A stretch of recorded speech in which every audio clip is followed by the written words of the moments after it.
This week on 49ers Sac-Hi Sports, section playoffs are here and we have the exciting first round matchups. You'll see Center take on Pioneer, Lincoln of Stockton battle Sheldon, and Argonaut meet Colfax. Section finals in volleyball has Oak Ridge squaring off against St. Francis. Plus, you'll see the inspirational story of this very special member of the Placer football team. 49ers Sac-Hi Sports starts right now.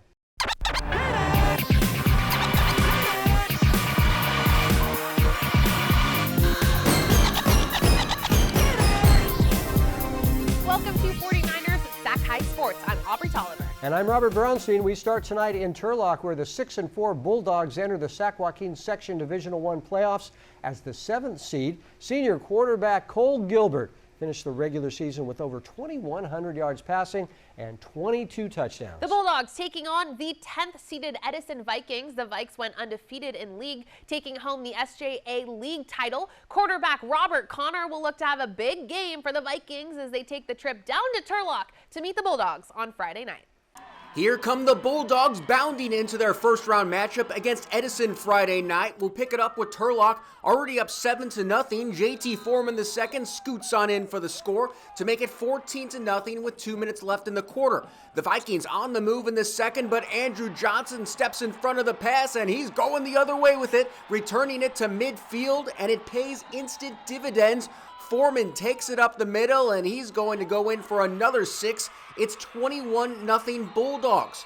Turlock with the ball later in the quarter. The lefty slinger Cole Gilbert goes down the sideline to Peter Mello, and he smoothly hauls it in.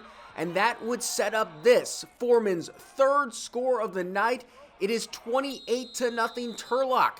Final 2 minutes of the half. The Vikings look like they have something going here on the screen down the sideline, but it's Johnson looking like Turlock's T-1000 giving chase. He pokes the ball loose and recovers the fumble, his second caused turnover of the night. But the Bulldogs couldn't turn it into points. Edison with another crack at it before the half, but it's Johnson with the turnover trilogy. Another INT for the junior, and we finally go to halftime. And just when you thought Mr. Johnson was all defense, think again. Gilbert throws it to him, and then Johnson moves it along to Mello for another score. That makes it 35-0, and Turlock advances behind huge games from Johnson and Foreman. They'll play St. Mary's Friday. Gregory and Jesuit squaring off in the first round of the Division II section playoffs. Here are the 12-seeded Jaguars on their second drive. Grant Veneman takes the snap, looks to his man to get open. That's Aiden Powers, and Powers puts the Jags in the red zone. And Gregory looking for another big gain here as Veneman bounces around the pocket, but he is met by Garrett Risley and Ikechukwu. Ikabu and Gregory settles for the field goal. 3-0 Gregory. Here are the Marauders. That's CJ Lee under center for Jesuit. He drops back before hitting Tatum Pappas. Pappas makes one guy miss and another before picking up 25 yards. And the drive ends in the second quarter. Lee rolling to his right before hitting none other than Pappas. Tatum gets into the corner of the end zone for the Marauders' first score of the day. It's 7-3 Jesuit. Jesuit adds to its lead on its next possession. The quick handoff to Anthony Siebels, and Anthony sees pay dirt. 14-3 Jesuit, and the Marauders continuing their tirade. Lee hits tight end Garrett Risley, and that's a big man. He goes down after the 23-yard gain. Jesuit looking to extend its lead before heading to the locker room, but incoming! Kalen House says, not in your house? Yeah, I think that works. 17-3 Jesuit at the half. The Marauders get the ball in the third quarter. Junior quarterback CJ Lee says, see you later. 1-0 is long gone. 58-yard touchdown run extends the Jesuit lead. Then Jagger Shaddix tries to match it. Jagger slips around the outside and goes 42 yards to the end zone. Jesuit starting to run away with this one. 31-3 Jesuit heading into the fourth quarter. Pappas with a monster game. Watch that catch from the senior. That caps off his highlight reel type day. But Gregory's senior receiver tries to one-up him. Connor Bailey in at quarterback, and Aiden Powers uses his fingertips to haul this one in. Powers goes out of bounds just inside the 10-yard line. Then it's Bailey to Jax Perota. And with 4 minutes left, Gregory gets its first touchdown. But it's Jesuit that survives to see another game. Jack Pyant to Max Diepenbrock. Watch out for the hook. Jesuit wins 38-10. The Marauders will face Rockland in the quarterfinals next week. Nick Pecoraro here with the first of 5 section volleyball championship games this week. It's the D2 final between top seed Whitney and number 2 Vacaville. First set, Oregon State-bound Caitlin Cochran sets the tone with an ace, but Vacaville is solid with a response. Alyssa Geely off the feed from Mia Todd, and then Todd again with the assist here to Mackenzie Godden. Bulldogs up 16-15, but Whitney's back on the attack. Cochran sets junior middle Evelyn Hendricks. Excuse me while I kiss the sky. Cats take set 1 in extra points. Set 2, Cochran front and center. Not much you could do about that, but Vacaville answers. It's Ebony Lewis, the sophomore, ain't scared of the big moment, but Whitney did find its groove in the second set. Cochran to the lefty, Charity Stevens, and the Wildcats win 25-16. Third set, Bulldogs making a push. Mackenzie Godden goes deep in the back row for the point, but then Whitney's Alyssa Eimer pulls out the old Bugs Bunny changeup for the ace. That thing just fell right off the table, and Whitney's rolling now. Jenna Kraft getting all crafty with the hit off the block.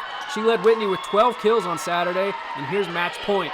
Addison Hamilton can't put it down, but Vacaville can't get it back over, and that is the ball game.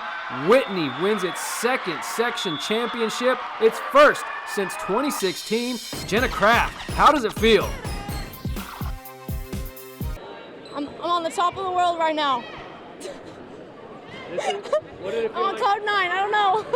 We all love the game so much. We love each other so much. We have such a special bond. Ever since the beginning, we're just all such driven athletes, and it really, everyone collaborated and just really came together for this win. It feels so good. 10th seed Downey visiting 7th seeded Oak Ridge in the Division I girls water polo opening round. No score early on. That would quickly change. Clara Ganny Manton for the Trojans elevates, stands tall, and fires a shot at the right moment in time. 1-0 OR. Next time down, Drake Chompf with the cross pass to Susan Choppy, who winds up and scores it for Oak Ridge. Moments later, Oak Ridge on the board again. This time it's Elena Tedeschi scores for the Trojans. Chomp does her cross-pull pass the deal, and Elena reaps the benefits. We skip ahead to the second quarter.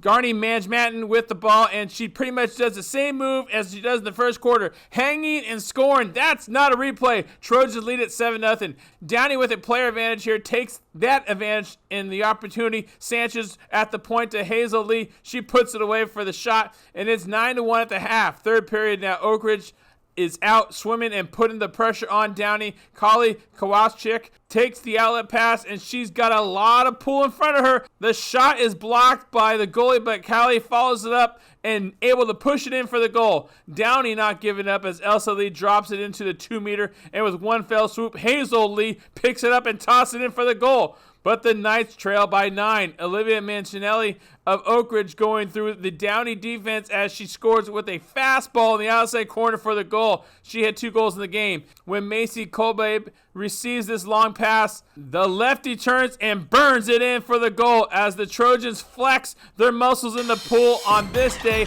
as they win big at home by 19.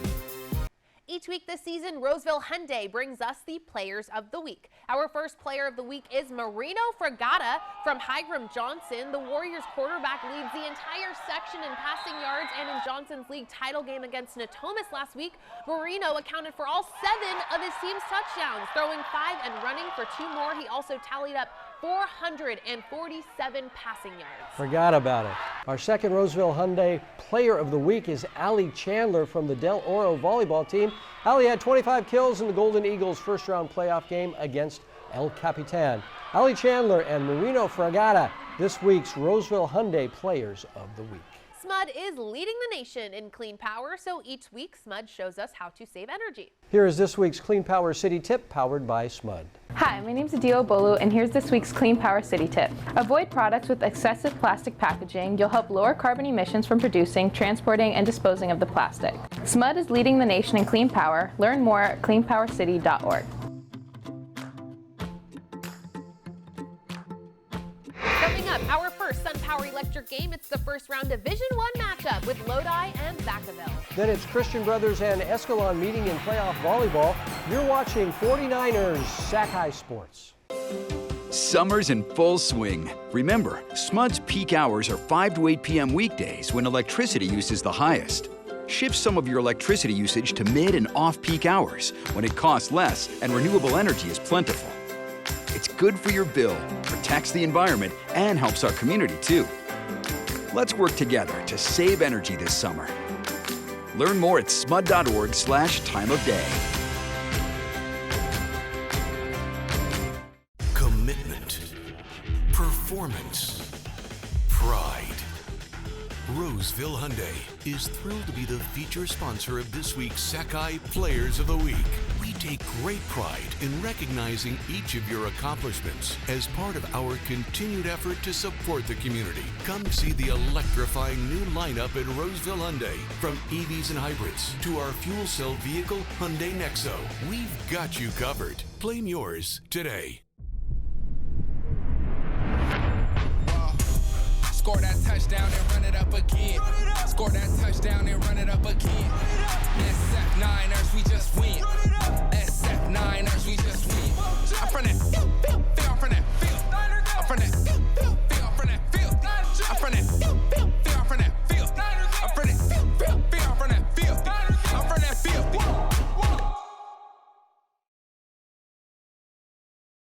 We are back at the NBC Sports Studio here at Levi Stadium with our first SunPower Electric game. The Vacaville Bulldogs drawing the 8th seed in Division I after winning the Monticello Empire League title and finishing their regular season with a 7-3 overall record. Lodi also went 7-3 during the regular season. The Flames drawing the 9th seed. Our Nick Pecoraro has more on this matchup in this week's SunPower Electric game.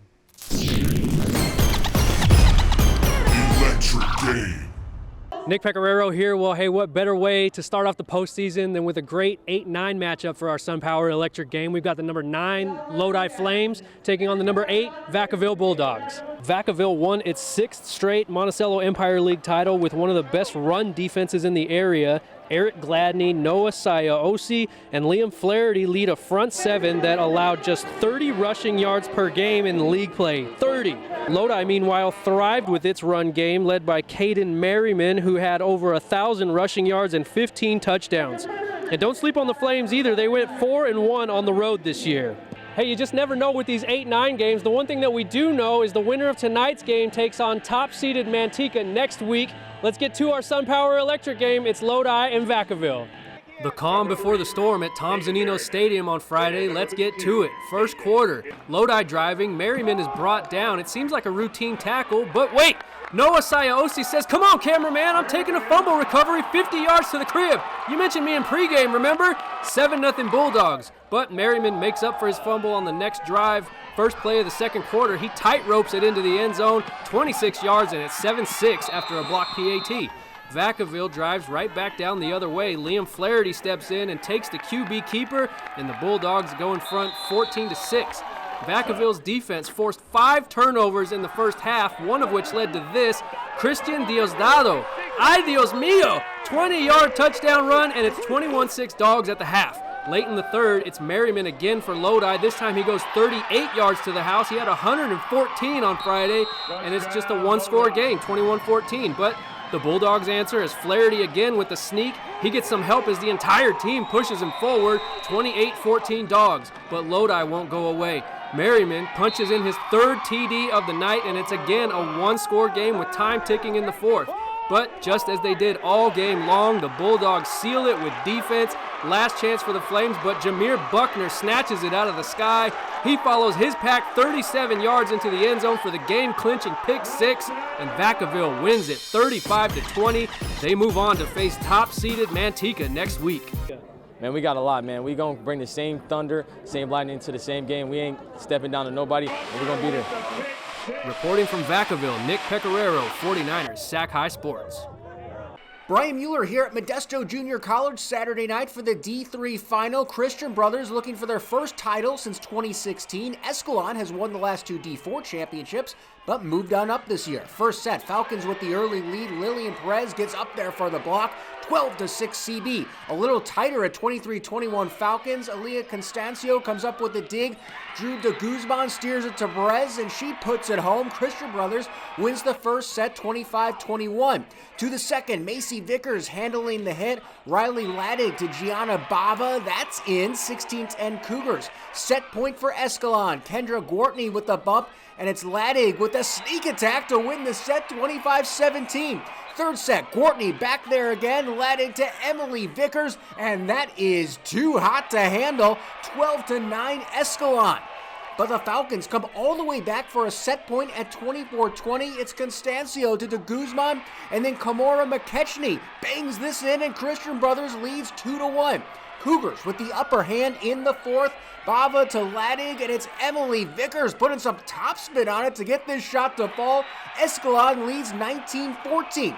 A set point for the Cougars at 24-23. It's another Macy Vickers to Laddig combo, and there's Emily with another kill. We are headed to a fifth set. Escalon with match point at 14-11. Emily Vickers handles the serve. Laddig steers it along to Bava, and she doesn't miss for the third year in a row. Escalon has won a section championship and their first in D3. It feels so good. I mean, like again, we worked so hard for this, and it just paying off was so good. Coming up, the Division I volleyball section title game with Oak Ridge and St. Francis. But first, take a look at our Sac Joaquin section top 10 girls volleyball poll presented by Tracy Toyota.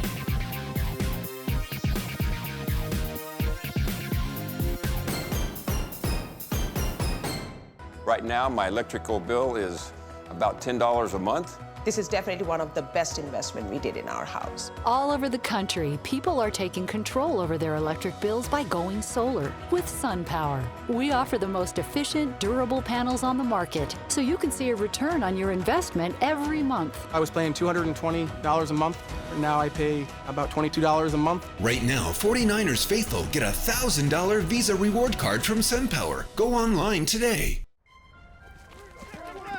Brought your baseball glove to basketball practice that turned out to be football practice? Game on, junk sleep.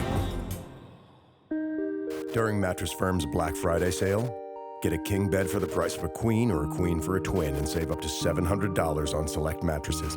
Plus, get a free adjustable base. Shop now at Mattress Firm, the official sleep partner of the San Francisco 49ers.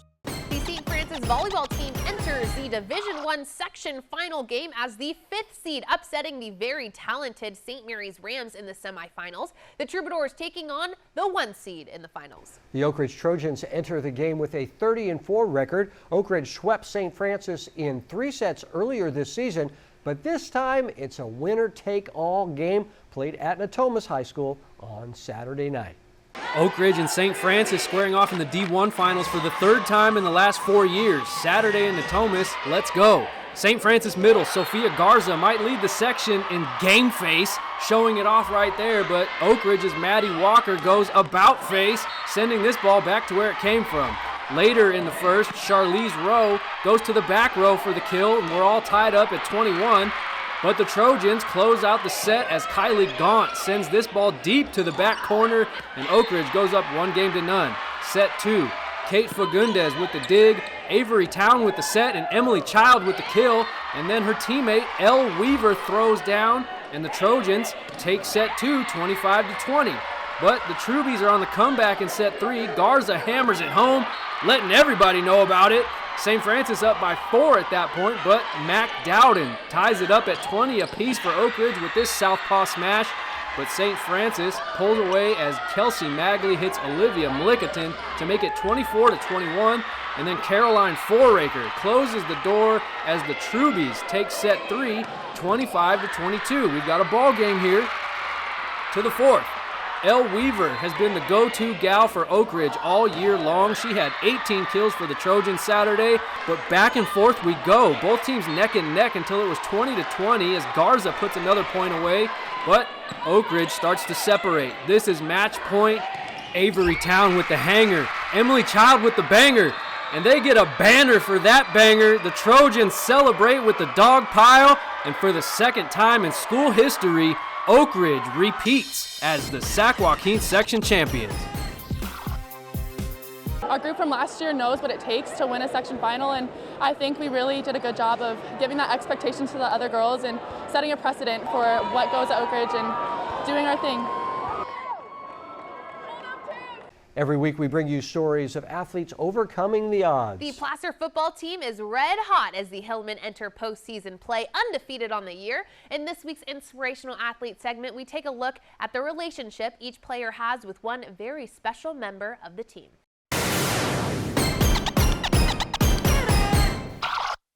Placer football is on a roll. The Hillmen finished their regular season with a perfect 10-0 record, their best regular season since 2018.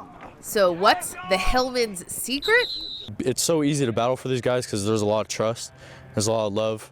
It's pretty much everyone's like your brother. Brotherhood.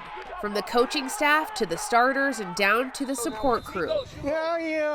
That's where Malachi Haskin comes in. Yeah, Mom, why you? Oh, be good football. Malachi, what's your favorite thing about football? Yeah. Touchdowns. Touchdowns. Yeah, and his touchdown dance. Malachi is a senior at Placer and honorary football team captain. Born with Down syndrome, Malachi may not have a big impact on the game's outcome, but teammates say he is every bit a part of this team. He's everyone's friend on the team and around campuses, and it's really cool to see that he gets to be included and still do all the same stuff with us. And it means a lot to the guys on the team to have him around. I met him back in like 4th, 5th grade, and we just grew from there. Like, I was his helper around school, and we just had a good friendship from there and just always looked out for him. And I could say his best friend, I would say. Malachi's mom, Heather, says from the time Malachi was born, her goal was to make sure he is treated the same as every other child. In the beginning, you worry. Is my son going to be accepted at school?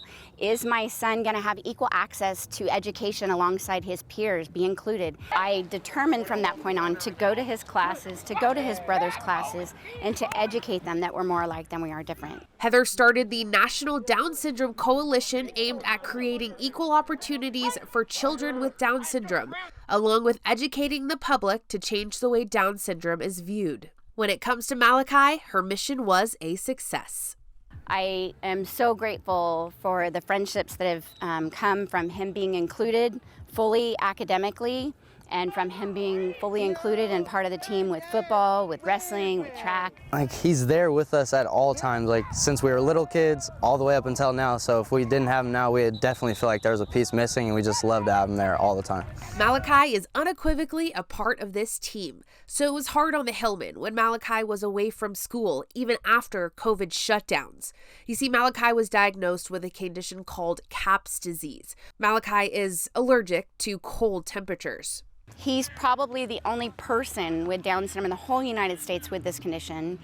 Sadly, the only medication they have out right now is immune suppression medication. While we were in the shutdowns, he got tripped up into a flare again. And it was so bad that he was sleeping almost all day. He had absolutely no energy to do anything. And so he actually just came back to school this year, his senior year. Thankfully, we are so excited about that because he kept asking again, I want to go to school. He would grab his backpack and he'd say, go to school. And I'd say, no, not yet. Hey, Bobo! Back for his senior year, Malachi will get to walk alongside his friends at graduation in the spring. What's it gonna be like for you guys to walk together? Oh, it's gonna be sick. It'll probably be emotional, I'm not gonna lie. He's been my buddy since 5th grade, but it's gonna be really fun. He just really just fits in, and he's one of us. Like, there's no one on the team that we don't fit in, that we don't call a brother. He's one of us. I love that his friends accept him so wholeheartedly. I mean, I guess I would just say that I'm just so grateful to see the friendships that he's made along the way, and those boys are near and dear to my heart. Ready. So whether a player's role is in the game or on the sideline, this championship caliber team knows that with acceptance, kindness, and inclusion, its foundation becomes stronger. Now here's an interesting fact. Malachi's birthday falls on National Down Syndrome Awareness Day, March 21st. Malachi means so much to the Placer football team, and he is just a bundle of smiles and laughter. He brings so much joy. Yeah, no way that Placer team is where they are without Malachi. Never. Absolutely. This season's Service Champions Heating and Air Conditioning is shining a spotlight on athletes who give it all in their sport and give back to their schools. In this week's Service Champions Student Spotlight, we feature Jacob Rausch from Escalon High School. Jacob is the starting left tackle for the Cougars and does volunteer work as part of the California Scholarship Federation. Jacob also plays trombone and bass in the jazz band at Escalon. Great job, Jacob, for being a champion in service for your school. Coming up, the U.S. Army Game of the Week. It's the Division VI first-round playoff game with Argonaut and Colfax. Then we'll see Modesto Christian and 12 Bridges on the gridiron. But first, here's this week's Spirit Corner featuring the cheer team from Nevada Union.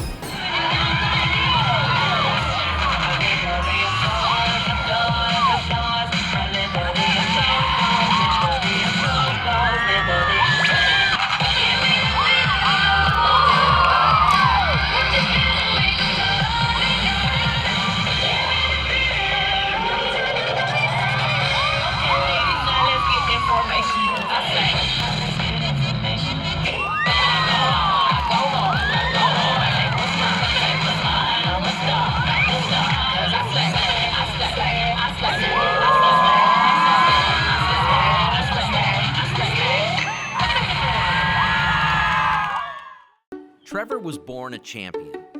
He knows how to make lemonade from lemons. He also knows that comfort is all year round. So sometimes when you can't make lemonade, you make hot chocolate. Today, Trevor is proud to be a service champion.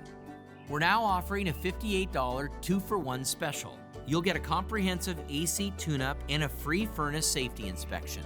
High five service, champion attitude. Call 800-5-CHAMPS.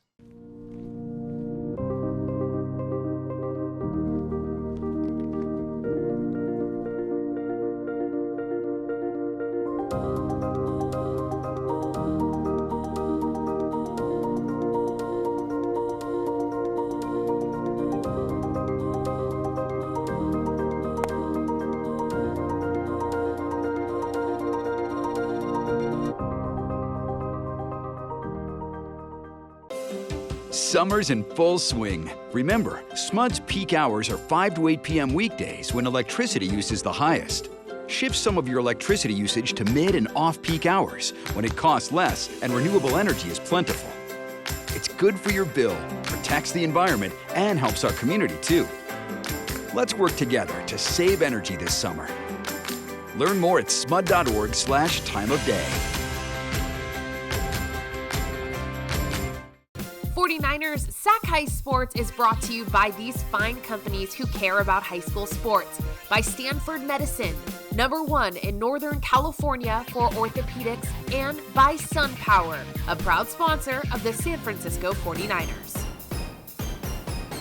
We are back at the NBC Sports Studio here at Levi Stadium with the U.S. Army Game of the Week. Argonaut enters the postseason as the 11th seed in Division VI, coming in 3rd place in the Motherlode League. There's a Motherlode League? There sure is, yeah, Did the you? Motherlode.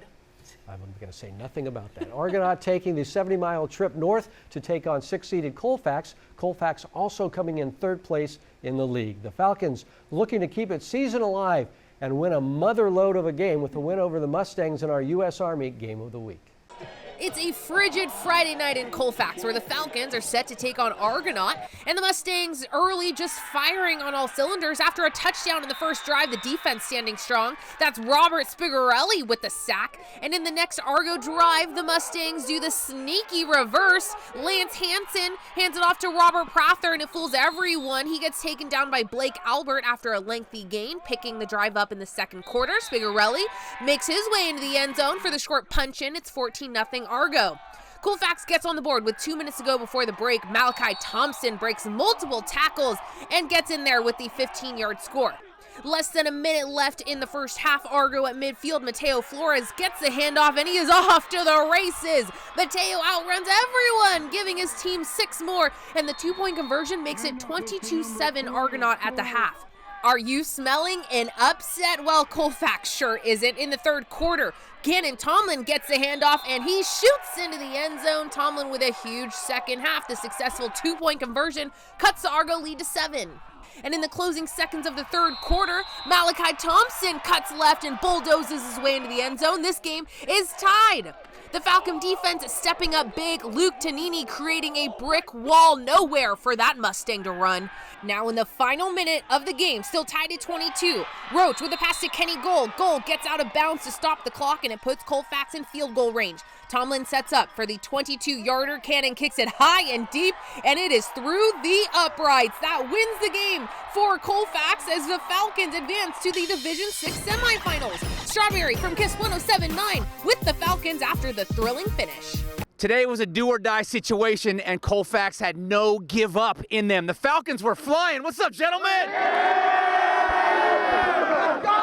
This was a nail-biter. Let me talk to Malachi. So you guys came out with the victory, but you're down 22-7 at halftime. I want to know what coach said to get into you guys to shut that team down for the second half and come away with the win. We knew it was going to be hard. You just don't give up. It's going to be hard running football the whole game. Just didn't give up. Speaking of hard, let's talk to how cold it is out here. People watching TV have no idea what 44 degrees feels like. Cannon, I imagine the turf feels like concrete. Every hit hurts. What does this cold do to your team? I mean, we practice it in every morning. We're used to it. It just drives us. We know they can't handle it, but we can, and we're going to make plays on it. Love it, love it.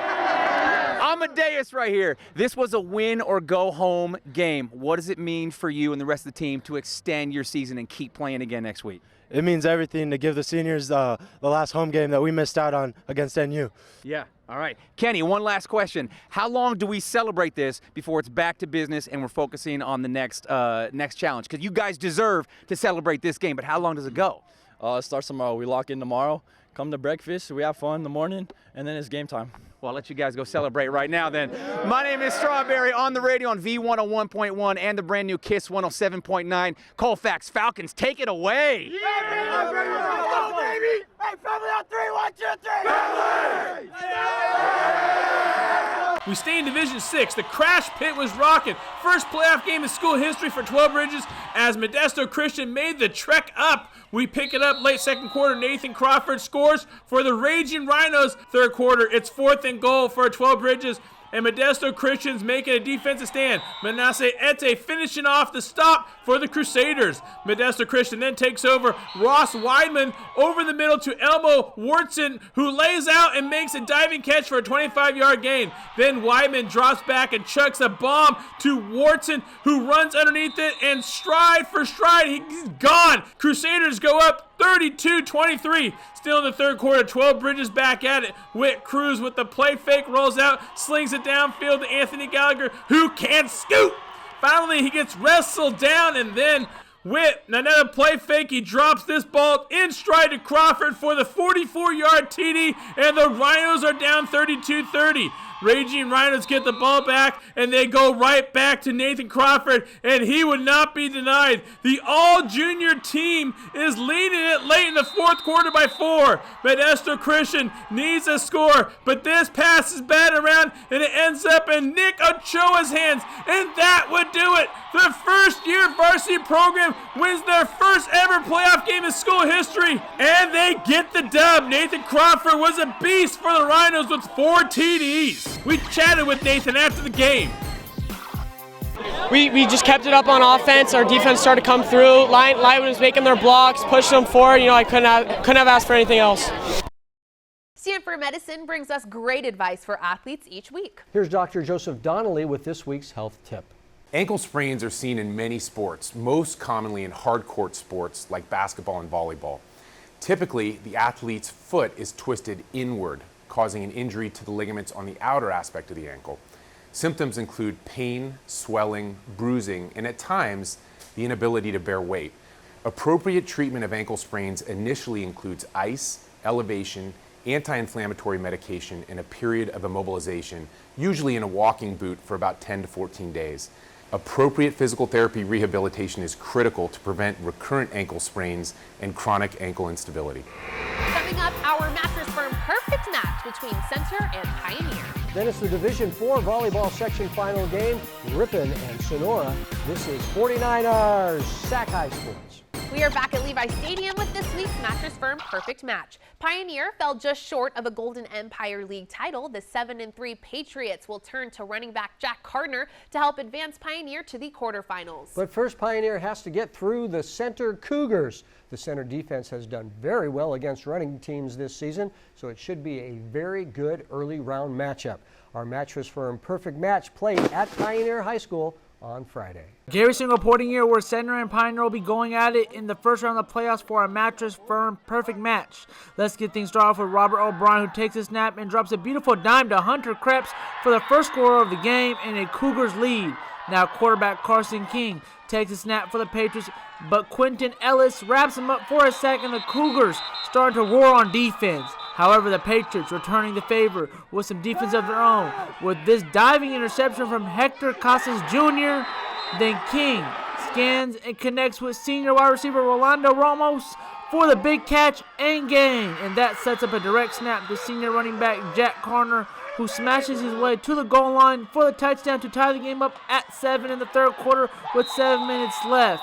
But Center responds back by marching down the field. O'Brien handing it off to Benny Tafoya, who punches it in, and the Cougars lead 14-7. Fourth quarter now with 5 minutes left. King targets Julian Munoz, who makes a spectacular catch with 2 defenders draped all over him. Pioneer trying to spark the momentum. Yet the Cougars have something to say about it with some defense. Interception by Isaiah Castellon, who just landed the dagger in this one and helping his team out in clutch time. Now O'Brien handing off to Tafoya, who breaks a few tackles, turns on the boosters, and takes it up the sideline to the house for the touchdown, and no defenders in sight. 21-7, Center leads with 2 minutes left in the game. More Cougars in this one, but this time it's Nathan Nelson sniffing out the play and getting the pick six, and that slams the door shut in this one, and the Cougars advance to the next round of the playoffs. Center wins the Mattress Firm Perfect Match 28-7. Tafoya had 154 yards and 2 touchdowns. Center will play Sonora next Friday in a win-or-go-home game. Tracy area sports coverage is presented by Tracy Toyota off Freeway 205 in Tracy, with you all the way. Here we go, the Division IV section volleyball finals as second seed Ripon goes up against top seeded Sonora. Early on, you can tell this one was going to be a tight one. Ripon's Kaya Whitaker over to Kylie Fulmer. The shot goes off the D for the score. Then it's Sonora's Lauren Allen sets Mia Alamia, who slams it off the defender. Back and forth we go. Ripon up 25-24. Set point goes to the Indians as Fulmer gets up and bangs this one off for the score. Ripon up early. Second set, Sonora will respond. Kimberly Milton over to Gracie Bearden, and she gets the kill. Wildcats go up 4-0. Ripon roars all the way back as Whitaker sets to Adriana Dorn, and this set is all tied up at 23. But Sonora would prevail. Taylor Allen to Bearden. The D can't stop the shot in place, so the Wildcats tied up at 1. Third set, Reagan Wilkerson over to Avery McCurlin for the kill. Ripon leads by 2. It's now set point for the Wildcats, but not so fast. Wilkerson to Catherine Eskies for the kill, and we play on. It's now set point for the Indians. The rally back and forth, and when the ball sails wide, well, you know who just took the lead? Yes, Ripon. We're going into the fourth set. Here we go. It's the very tight one. Sonora trails by 2 after this block by Paige Tipton for the score. We're in the 20s now. Kaya Wilkerson over to Danica Matsuka for Ripon, who gets the point, and the Indians are in control. Set and match point now for Ripon, and what a time for Eden Velasco to pull out an ace. Back row winner, and that would do it. The second seed Indians for Ripon are your Division IV section champs, winning in 4 sets. Mackenzie Leckler, what say you? It's just unbelievable. Like, we were standing there going, oh my gosh, I can't believe it just happened, because it was so crazy and insane. U.S. Army brings us the U.S. Army top recruits each week, highlighting players getting lots of attention by top colleges. This week's U.S. Army top recruit is Devin Green from Sheldon High School. The 3-star utility player has 4 Division I offers so far, including 2 offers from the Pac-12. Want to be a top recruit? Find your path at GoArmy.com. Coming up, Sheldon plays Lincoln of Stockton in our second SunPower Electric game. Then Atwater and St. Francis in the first round of section water polo playoffs. 49ers Sac-Hi Sports will be right back. Every day, The sun comes up. And right on cue, the work begins. We start every morning, knowing full well we're in it for the long haul. Our work is a labor of love. No task too small, no moment uncherished. And although we're not often thanked, we rest knowing that our work is making a brighter future. This is more than milk. Tim never leaves his wife's side. But since junk sleep gave him a crick in his neck, Who's there? he can't turn his head to see her. Now he's convinced she's left him. Michelle? Only our Love Your Mattress guarantee gets you the lowest price and 120 nights to sleep on it. You came back. Unjunk your sleep at Mattress Firm. We head on over to Elk Grove, where the Sheldon Huskies enter the postseason as the 8th seed in Division I. Sheldon finishing the regular season with a 7-3 overall record. Lincoln of Stockton drawing the 9th seed, so the Trojans are the Huskies' first-round opponent. Lincoln is 6-4 on the year. The winner faces Folsom in the quarterfinal round. It's our second SunPower Electric game. Our Brian Mueller was there. Electric game. Robert and Aubrey, for the first time in 11 years, Sheldon and Lincoln will meet in the postseason, and it's in our SunPower Electric game. But the circumstances in this matchup are very different than the one from 2011 when the 1-seed Trojans beat the 16-seed Huskies. Starting with the visitors, it's all about QB Kenyon Nelson. It's easy to see why he has 3 D1 offers, 26 touchdowns to just 2 interceptions, and he's also second on the team in rushing. As for the home Huskies, it's the return of star running back Devin Green, who missed the last 2 games with an ankle injury. He's still run for 625 yards and 10 touchdowns in 7 games. Fourth time Sheldon has hosted a playoff game in its 33-year history and the second year in a row. But in the first, it's the visiting Trojans making themselves right at home. J.J. Shanks sacks Josiah Machado. The ball pops loose and the Trojans recover. But on the ensuing Lincoln drive, they're facing a 3rd and long. Nelson puttering around the pocket and runs into a heaping helping of William Buck. Oof. On the next Husky drive, Machado finds his main man, Scott Nixon, who somehow stays upright and outruns a brigade of Trojans for the 66-yard score to make it 6-0. We're late in the second quarter now. Green makes a couple guys miss, and he has nothing but green pastures in front of him, a 28-yard TD, and the Huskies would take a 12-0 lead into the half. To the third, Sheldon threatening again. We're a little past Halloween, but the Huskies still getting tricky. It's the halfback pass from Green to Nixon, and just like that, it's 18-0. Kenyon Nelson missed about half of this game with an injury, but he starts a Trojan comeback late in the third, connects with Mason DeGuilio, and Lincoln is on the board 18-8. A little over 7 minutes to go in the fourth. Nixon with his 3rd score of the game and first on the ground to make it 25-8. But Lincoln not done. Nelson with a beautiful pass to Damian Amuru, Jordan Boozer, and the Trojans are down just 9 with 5:25 left. But Sheldon could not be stopped. Nixon continues to carry the load in the second half. Another score for the coach's son, and the Huskies advance with a 33-22 win. They'll face Folsom in the quarterfinals Friday.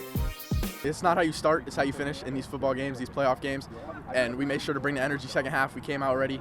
We fixed what we needed to fix. We got out there, we got after it. Reporting in Vineyard for the SunPower Electric game, Brian Mueller, 49ers Sac-Hi Sports. The Atwater Falcons drawing the 12th seed in the D2 section water polo playoffs, taking on St. Francis at Jesuit High on Tuesday. The Troubadours' LK Holiday with a great pass to Guari. Mather caught. She's well defended. Passes to Ava Stimson, who fires it home. St. Francis is on the board. 3.5 left in the first. Ashlyn Brock to the left of the net. Passes to Piper Brostrom on the right side, and Piper pipes it into the net. It's 3-0 St. Francis. Check out this one time from Mathracott. Stimson with a perfect pass to Guari, and she does not miss. And here's one more one time from the Trubies. Abigail Benavidez to Stimson. Ava would finish the game with 6 goals on the day.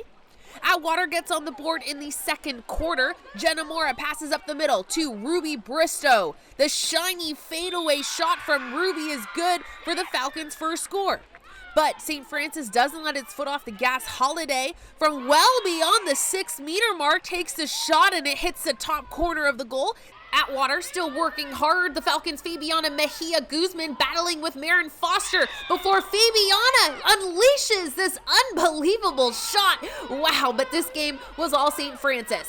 Goalkeeper Sofia Sanchi Chavez keeping the Falcons to just 4 goals, a save from point-blank range there. St. Francis wins 21-4. Simpson and Mathercott leading the game with 6 goals.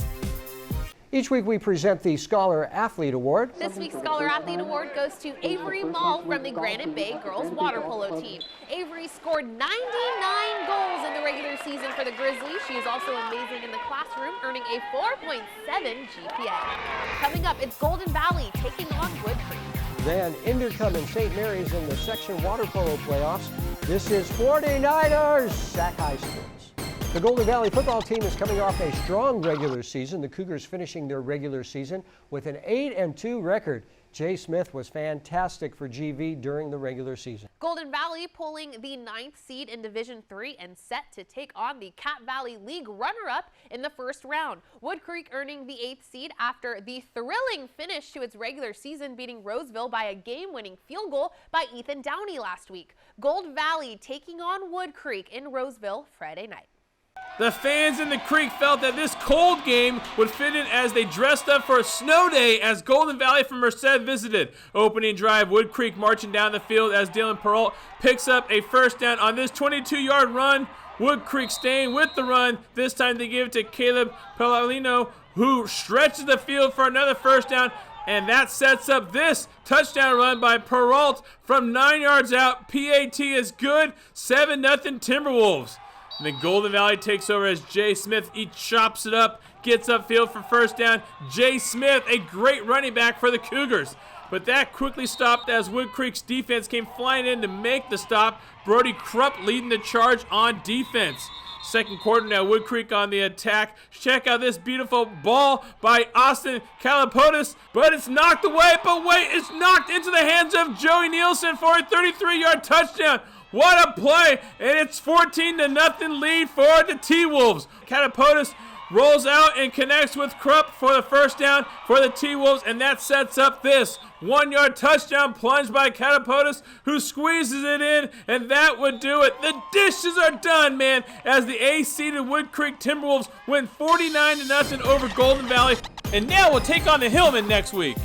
Brian Mueller saying hello from the calm waters at St. Mary's as the Rams host Intercom in a D1 first-round matchup Wednesday night. St. Mary's up 2-1 in the first when Van Froling dumps it down to Gannon Bell, and Gannon has a cannon. We're all tied up at 2. Rams back up 3-2 later in the quarter. Jacob Chacon swimming right down central. He scores to make it 4-2 St. Mary's. 5-2 late in the first. Chacon to Anthony Guana, who just swipes at it, puts it in. The Rams pull it away at 6-2. But the Tigers squeeze in one more score before the end of the quarter. Matthew Romero does a great job to pass out of the triple team to Lucio Murillo. He scores, and Intercom is within 3 again. Second quarter, Ben Borland to Tobias Butel, and he peppers one in from distance to make it 7-3. The run continues. Thomas Gerber gets just enough on this shot for the score. 9-3 Rams, part of a 4-0 St. Mary's run. It's 11-4 now late in the second. Owen Murray finds Romero in the middle. He scores right before a trio of Rams converge. 11-5 heading into the half. To the third now, and the Tigers drawing a little closer. Romero leads Murillo into this shot and score. It's now a 5-goal game, but the Rams wouldn't let them get any closer. Butel to the big man Guana, and that's just too much power in close. 12-6. Then Nate Rasmussen has a one-on-one with the keeper. This is making me seasick, but Rasmussen finishes to make it 13-6, and St. Mary's advances with an 18-11 win to set up a quarterfinal match against Jesuit. The Division 5 finals between second seed Bret Hart and top seed Ripon Christian played at Modesto JC Saturday. Early on in the first set, Ripon Christian jumped out to early lead when Megan Westenlin sets up Jordan Vanderveen on the outside. This shot can't be stopped. Then a quick set by Westenlin to Sydney Hoffman, who comes flying in for the kill. Knights now lead it by 7. Bret Hart battling by the net. Sophie Bouma is able to knock it off the defense and score the point for the Bullfrogs. But Ripon Christian was too much around the net as they take game one. Westland to Hoffman again. Bam. Then in set two, Bret Hart responded. Riley Banks takes the set from Chase Silva, who puts this one away for the Bullfrogs. Then Taylor Postma to Megan Westland over to Ava Van Groningen, who puts this one away for Ripon Christian. When Avery McMurray sets to Westland, who moves the ball over to Hoffman for another one of her 9 kills in the contest, Knights take the second match. In the third set, Ripon Christian continues to put pressure on the Bullfrogs as Megan sets it over to Van der Veen, who finds open space by the back row. Bret Hart's Araya Fox gets it after this free ball by the net and destroys this one for the Bullfrogs. But this day will belong to the Knights from Ripon Christian as Hoffman puts the final touches on. Knights win in straight sets and take home the Division 5 Sac-Joaquin section title. We caught up with a few seniors after the match. It feels really nice to just play on our last game and all the hard work that we've had in practice and all the league games to really just show what we got and what we've been working for. I think we're really excited to just fight and see how far we can go, and just with being with great people, we're really excited.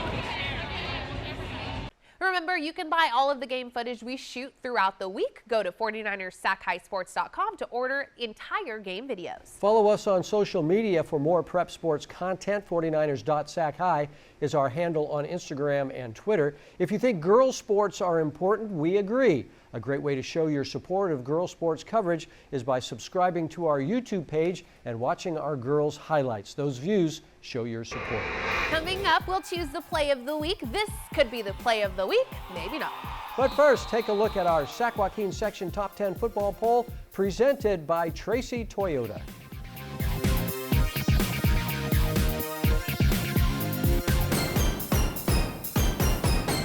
We are back to announce tonight's play of the week. That's right, our Michigan Mark Willis will list off a few contenders and then announce the winner of the play of the week. It's a thing.